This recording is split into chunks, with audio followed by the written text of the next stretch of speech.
ஓம் ஸ்ரீ குருப்யோ நமஹ. ஸ்ரீமடத்தின் நிர்வாகத்தில் உள்ள கோவில்களில் நித்திய பூஜை, விசேஷ பூஜை, உற்சவம் எல்லாம் ஒழுங்காக நடைபெற வேண்டுமே. அந்த காலத்தில் ஸ்ரீமடம் நிர்வாகத்தில் இருந்த பல கோவில்களின் பொருளாதாரம் வரவு செலவுக்கு ஈடுகட்ட முடியாத நிலையில்தான் இருந்தது. ஸ்ரீ புதுப்பெரியவாள் இந்த துறையில் கவனம் செலுத்தினார்கள். ஸ்ரீ பங்காரு காமாட்சி அம்மன் நித்திய பூஜா ட்ரஸ்ட் என்ற அறக்கட்டளையை துவக்கினார்கள். அந்த அறக்கட்டளையின் முழு விவரத்தையும் மகா பெரியவாளிடம் விண்ணப்பித்து அவர்கள் இசைவை பெற்றுக்கொண்டு வரும்படி பணித்தார்கள் புதுப்பெரியவாள்.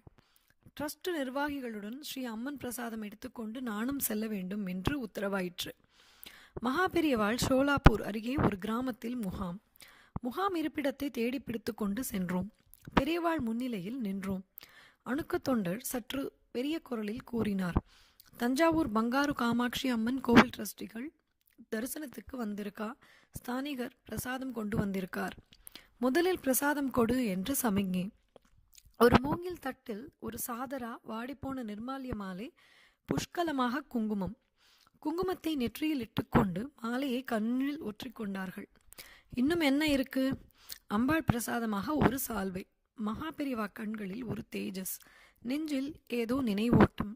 ஸ்தானிகரை கூப்பிடு. நான் சற்று அருகே சென்றேன். பாதாதி கேசம் அருட்புணலால் ஒரு நீராட்டு. நீ சங்கர சாஸ்திரிகள் புத்திரன் தானே? ஆமா.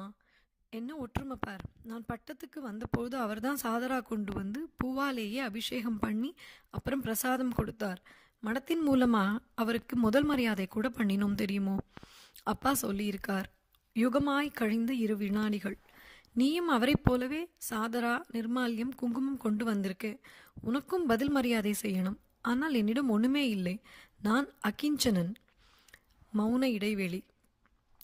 இவனுக்கு ஒரு முத்திரை பவுன் வாங்கி பதில் மரியாதை செய்தால் தேவலை. உங்களில் யாராலையாவது முடியுமோ? அந்த கிராமத்தில் நகைக்கடை ஏது? சில மாதர்கள் நகைகளை கழற்றி கொடுக்க தயாராக இருந்தார்கள். ஆனால் பெரியவாள் முத்திரை பவுன் அல்லவா கேட்டிருக்கிறார்கள். அந்த பரபரப்பில் எனக்கு அழுகையே வந்துவிட்டது. பெரியவா தன்னை அக்கிஞ்சனன் என்று எப்படி சொல்லலாம் என்று மனது பரிதவித்தது. கண்ணீர் விட்டபடியே நமஸ்காரம் செய்தேன். பெரியவாளோட அனுகிரகம் எங்களுக்கு இருந்தால் போதும். காமாட்சி கருணையால நாங்கள் எல்லாம் சௌக்கியமாகவே இருக்கோம். விம்மினேன். பெரியவாள் பரிவுடன் கடாட்சித்தார்கள். இதே எண்ணத்தோடையே இருந்து கொண்டிரு. கடைசி வரை க்ஷேமமாய் இருப்பாய். ஆனால் பெரியவாள் வெற்று சொல்லுடன் நின்றுவிடவில்லை.